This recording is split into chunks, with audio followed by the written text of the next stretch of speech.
Shalom, shalom, graça e paz, graças ao Criador, mais um dia, hoje quarta-feira, né?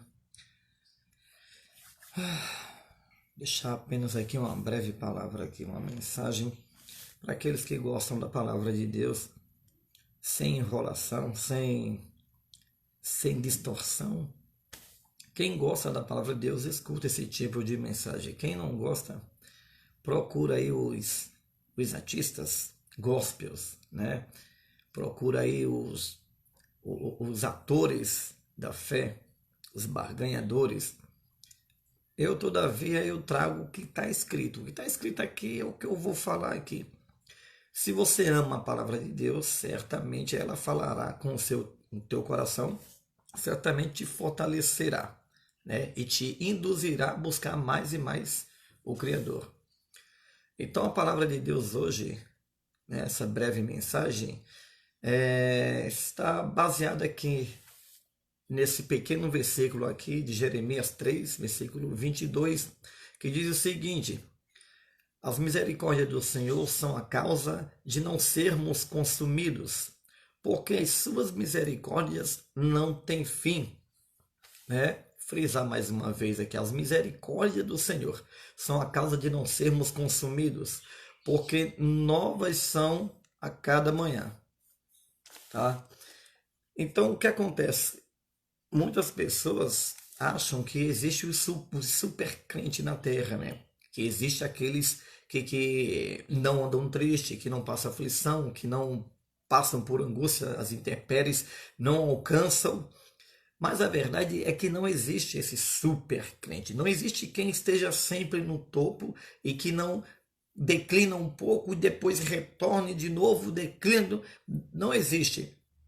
E daí vem essa expressão aqui. Eu sei que pode até estar fora do contexto, porque essa palavra foi dita por Jeremias, né, inspirado pelo Criador, no tempo em que o povo tinha sido levado cativo, né, pelos babilônicos.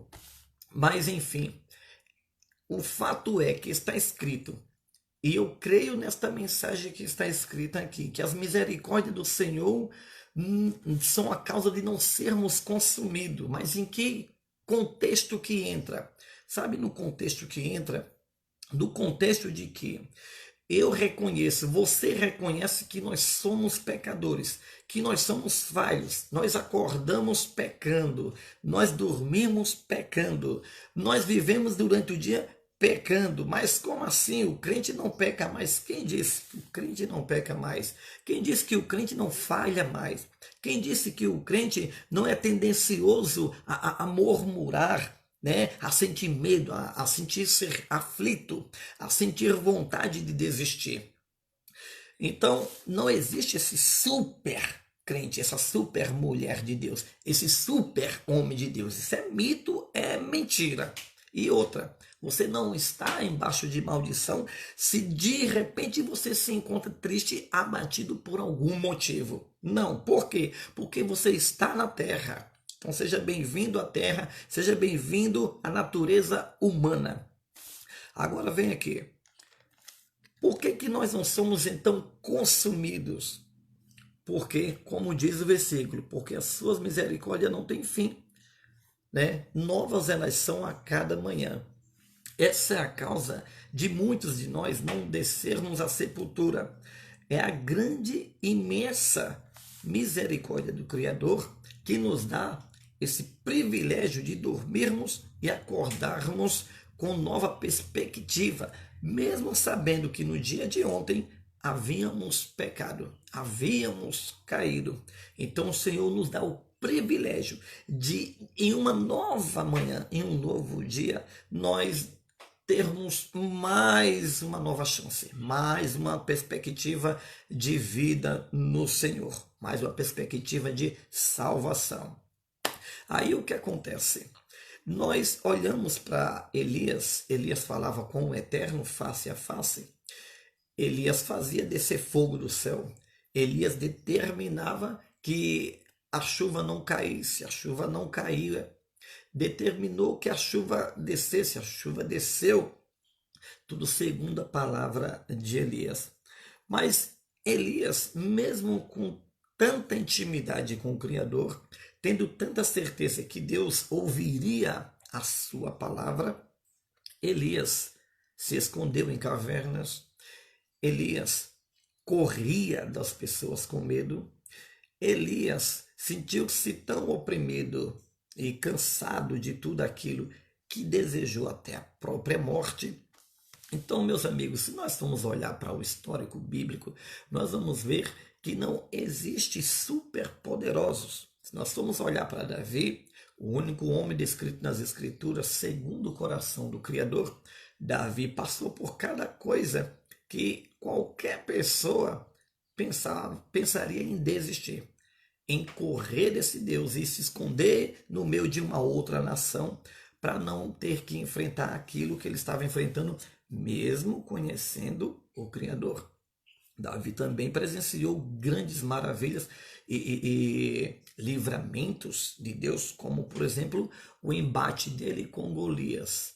Todo mundo vê ali notoriamente que ali houve sim um milagre, uma ação direta do Criador. Caso contrário, Golias teria exterminado a Davi. Pois muito bem, a palavra diz que novas são a cada dia. Aí talvez você esteja pensando, poxa vida, mas a minha situação não vai mudar? Eu vou continuar assim? Até quando? Como que vai ser?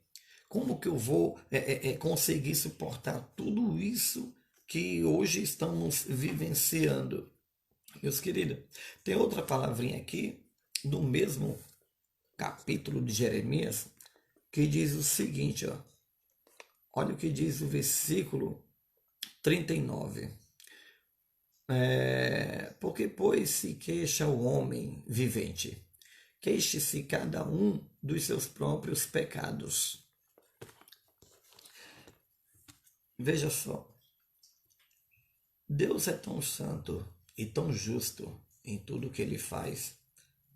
Tudo que ele faz é tão perfeito que não nos dá o direito, mesmo passando por privações, perseguições, afrontas, mas mesmo passando por todas essas coisas, Deus é tão justo, tão santo, tão perfeito em tudo que ele faz, que nós não temos o direito de reclamar ao Criador alguma coisa, ou de apontar o nosso dedo para o Criador, atribuindo ele em alguma coisa.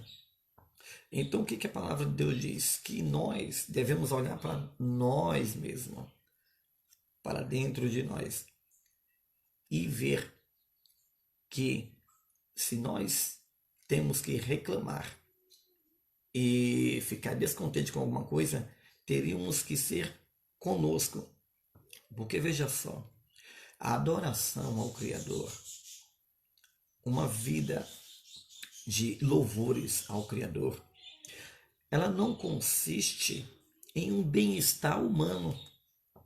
Ela não consiste em uma pessoa que está abastado, que tenha posses, que tenha herdades, que tenha grande status no meio da sociedade. Ela não está inserida nesse tipo de contexto. A adoração ao Criador, independentemente de quem você é, rico, pobre, negro, branco, alto, baixo, ela consiste, amado, em um coração quebrantado, em um coração apaixonado, que ama o seu Criador, que reconhece Ele em todas as coisas, mesmo você passando por privações, perseguições, intempéries. Então, entendam uma coisa de uma vez por toda.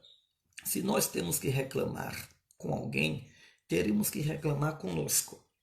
Conosco. Porque Deus é santo. O seu plano, independentemente do nosso sofrimento, independentemente da nossa jornada terrena, o plano de Deus será cumprido.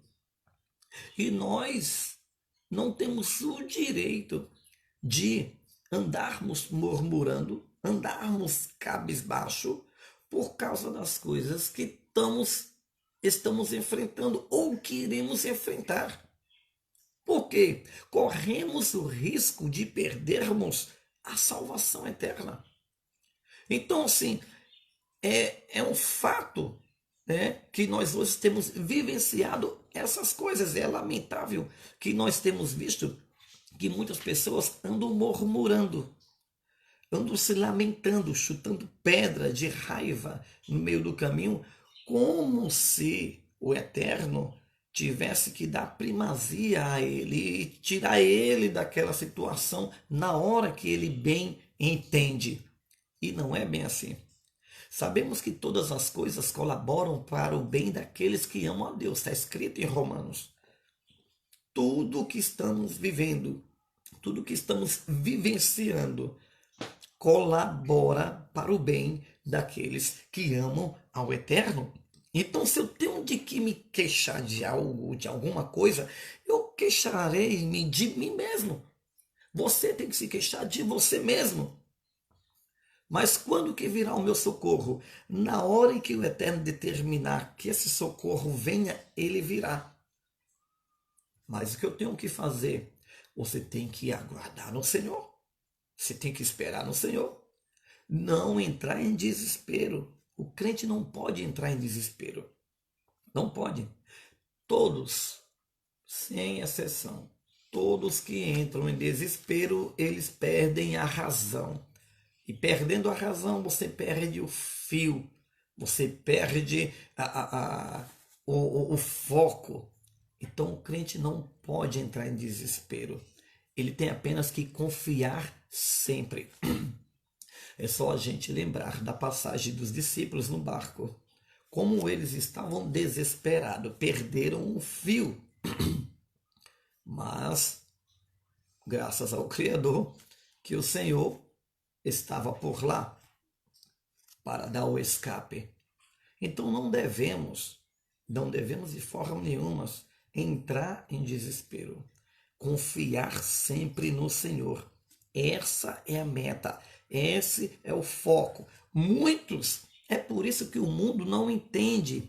É por isso que as pessoas não entendem que o crente, o convertido ao Senhor, ele é diferente, ele tem algo diferente dentro dele que faz ele cantar em meio a tribulações, em meio a perseguição, em meio a angústia.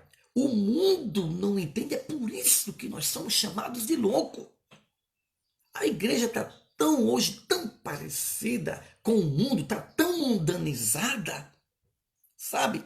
Que as pessoas estão achando estranho passar por privações, passar por angústia, por perseguições. Mas quem deve achar estranho todas essas coisas é o mundo.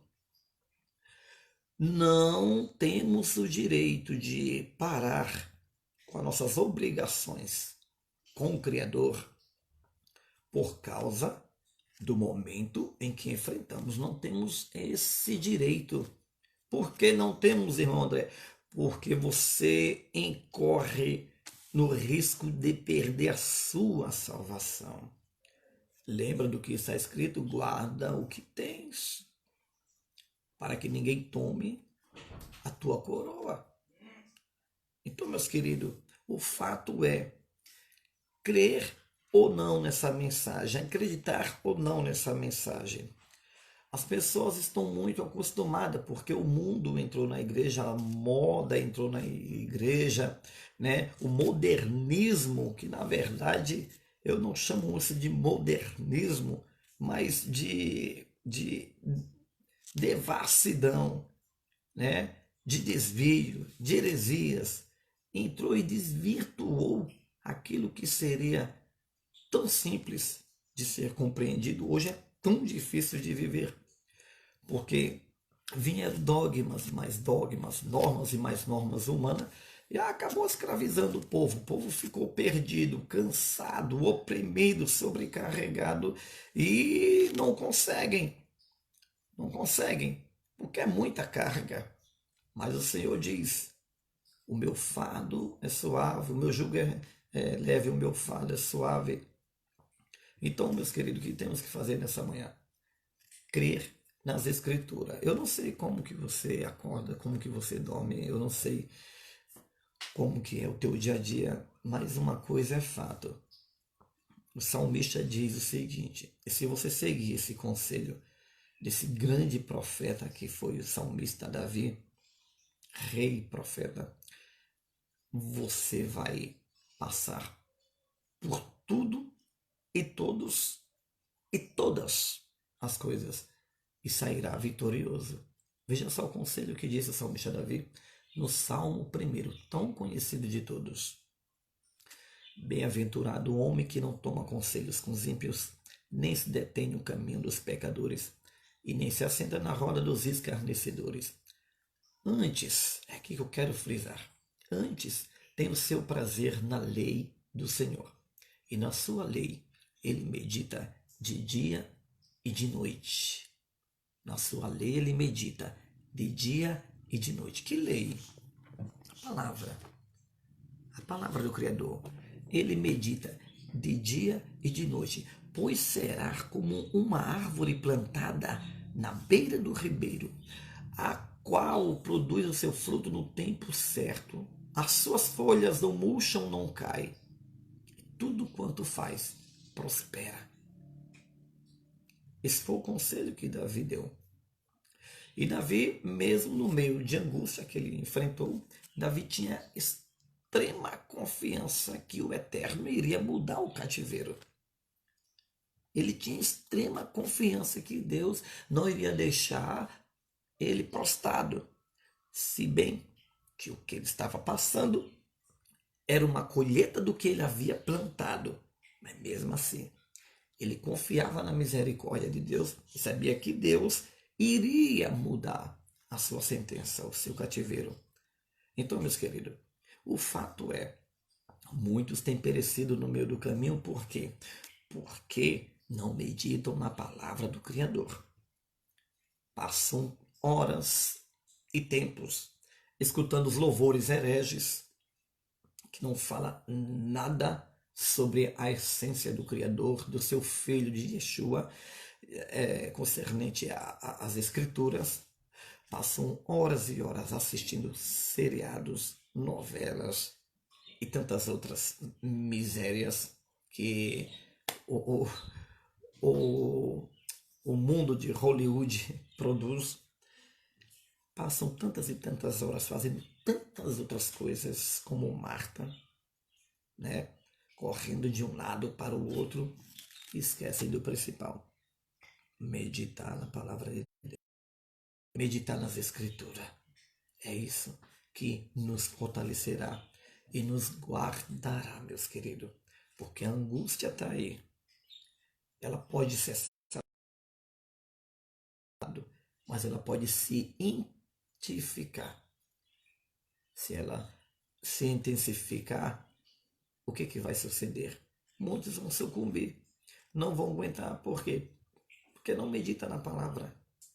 Se tem algo que sustenta o crente, se tem algo que alimenta o crente, que dá esperança aos crentes, renova as forças do crente, se tem algo, esse algo se chama a palavra. Se você é crente e não gosta de ler as Escrituras, não gosta de meditar na palavra de Deus, eu vou te falar bem a verdade. Ah, mas eu não sei ler. A Bíblia hoje está na internet narrada para você ouvi-la inteira, dia e noite. Você pode meditar, você não tem desculpa para não meditar na palavra de Deus. Se você não medita na palavra de Deus, é porque outras coisas são mais importantes, são primárias na sua vida. E se você faz esse tipo de coisa, é porque você não ama o Criador de verdade, verdadeiramente. Quem ama o Criador, ele acorda com as Escrituras meditando, ele dorme com as Escrituras meditando. Quando tem um tempo de dia, ele está pensando nas Escrituras. Isso significa amar ao Criador. Você pensa nele constantemente, busca ele constantemente, seja para clamar ou para agradecer pelo que o que seja que você esteja passando, enfrentando ou vivenciando, momentos bons ou ruins, você está sempre com o Criador em mente, sempre com o Criador acima de tudo, dando primazia a esse tipo de pensamento. Eu digo para você, você triunfará sobre tudo e todos, e ninguém possa que a fazer escapar, né, a tua vitória, a tua bênção, a tua mudança de cativeiro, mesmo em meio à angústia, porque você ama o Criador. Quem ama o Criador, meu querido? O mundo não pode te entender por causa dessas coisas, desses motivos. É que você, mesmo em meio à angústia, em meio a aperto, perseguição, você se sobressai a tudo. Você consegue expor um riso, um sorriso, com a palavra de ânimo para outros que estão fracos, cansados, perseguidos, oprimidos também. Por quê? Porque o que está dentro de você não consiste no material, no visual, no palpável. Consiste em algo sobrenatural que se chama Espírito de Deus. E esse Espírito de Deus, quando ele está sobre alguém, ele faz algo que realmente o mundo acha estranho, acha uma loucura. E eu quero muito que Deus permaneça derramando desse Santo Espírito sobre mim e sobre você, para que nós não venhamos de forma nenhuma desistir, como muitos têm desistido. Pastores, pessoas têm se matado, têm tirado as suas vidas. Aí muitos falam, não vamos julgar por causa disso, daquilo, porque ninguém sabe o que ele estava passando. É lamentável esse tipo de pensamento, porque mataram quem enfrentou mais angústia do que eles. Aqueles religiosos doentios, no encalço deles a todos os momentos, matando homens e mulheres convertidos que estavam ali aos cuidados deles.